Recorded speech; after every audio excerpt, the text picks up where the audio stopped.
স্বাগত যাচাই ভিত্তিক অনুষ্ঠান ফ্যাক্ট স্ক্যানারে, যেখানে আমরা সোশ্যাল মিডিয়া ও অনলাইনে ভাইরাল হওয়া দাবিগুলো যাচাই করে থাকি। পুরো সময় জুড়ে আপনাদের সাথে আমি আছি জাকওয়ানা চৌধুরী। আজকের পর্বে থাকছে 3টি আলোচিত দাবির বিশ্লেষণ। প্রধান উপদেষ্টাকে জড়িয়ে নিউ ইয়র্ক টাইমসের বরাতে গুজব প্রচার। বাংলাদেশ পারমাণবিক বোমা তৈরি করছে এমন তথ্য ভুয়া, এবং ব্রিটিশ গোয়েন্দা সংস্থা বৈষম্য বিরোধী ছাত্র আন্দোলন কিংবা এনসিপিকে নিষিদ্ধ করেনি। চলুন দেখে নেওয়া যাক কিভাবে ছড়ালো এসব গুজব।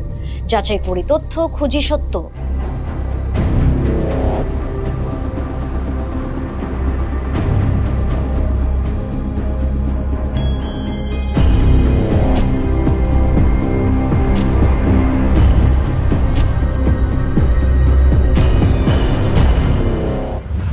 কেস 1, প্রধান উপদেষ্টাকে জড়িয়ে নিউ ইয়র্ক টাইমসের বরাতে গুজব প্রচার।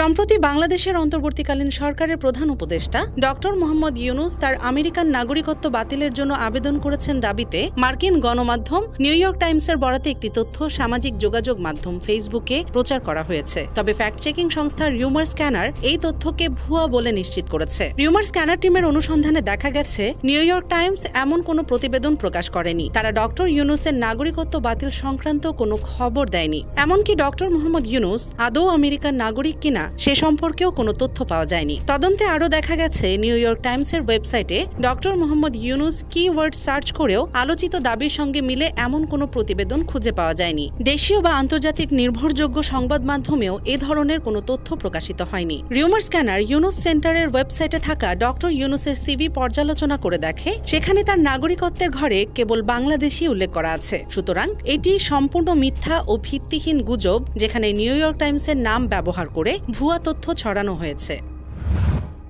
কেস 2, বাংলাদেশ পারমাণবিক বোমা তৈরি করছে এমন তথ্য ভুয়া।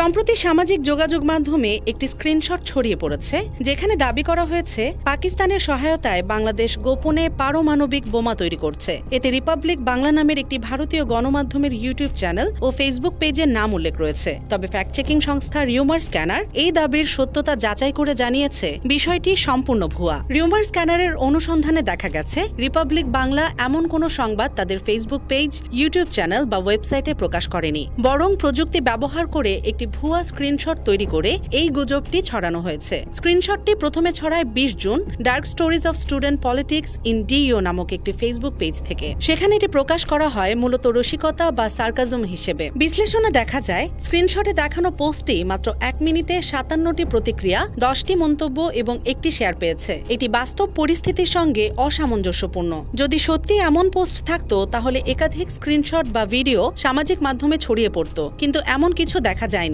সুতরাং পাকিস্তানের সহায়তায় বাংলাদেশ পারমাণবিক বোমা তৈরি করছে দাবিতে রিপাবলিক বাংলার নামে ফেসবুক পোস্টের স্ক্রিনশটটি ভুয়া ও বানোয়াট।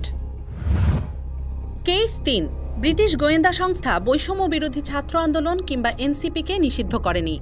সম্প্রতি সামাজিক যোগাযোগ মাধ্যমে একটি পোস্ট ছড়িয়ে পড়ে, যেখানে দাবি করা হয় ব্রিটিশ গোয়েন্দা সংস্থা বাংলাদেশে বৈষম্য বিরোধী ছাত্র আন্দোলন ও জাতীয় নাগরিক পার্টির উপর নিষেধাজ্ঞা দিয়েছে। পোস্টটি তামান্না আক্তার ইয়াসমিন নামের একটি অ্যাকাউন্ট থেকে ছড়ানো হয় এবং এতে একটি আন্তর্জাতিক সম্মেলনের ছবিও যুক্ত ছিল। তবে রিউমার স্ক্যানার বলছে এই তথ্য সম্পূর্ণ মিথ্যা ও বিভ্রান্তিকর। রিউমার স্ক্যানার টিমের অনুসন্ধানে জানা যায় ছড়ানো ছবিগুলো 2023 সালের সংযুক্ত আরব আমিরাতে অনুষ্ঠিত জাতিসংঘের জলবায়ু সম্মেলন COP28-এর। ছবিতে যাকে তামান্না বলা হয়েছে তিনি আসলে ইউএই এর আন্তর্জাতিক সহযোগিতা বিষয়ক প্রতিমন্ত্রী রিম আল হাশিমি। তদন্তে আরও জানা যায় ব্রিটিশ রাজা বা তার ব্যবস্থাপনা অফিসের এমন কোনো কপ সম্মেলন আয়োজনের প্রমাণ মেলেনি। আর ব্রিটিশ গোয়েন্দা সংস্থা MI6 কিংবা ইউকের পররাষ্ট্র মন্ত্রণালয়ের ওয়েবসাইটেও এনসিপি বা বৈষম্য বিরোধী ছাত্র আন্দোলনের বিরুদ্ধে নিষেধাজ্ঞার কোনো তথ্য নেই। প্রসঙ্গত, ডক্টর মোহাম্মদ ইউনুস সম্প্রতি যুক্তরাজ্যে কিংস চার্লস হারমোনি অ্যাওয়ার্ড গ্রহণ করেন, তবে তার উপর কোনো তদন্ত বা নিষেধাজ্ঞার খবরও পাওয়া যায়নি।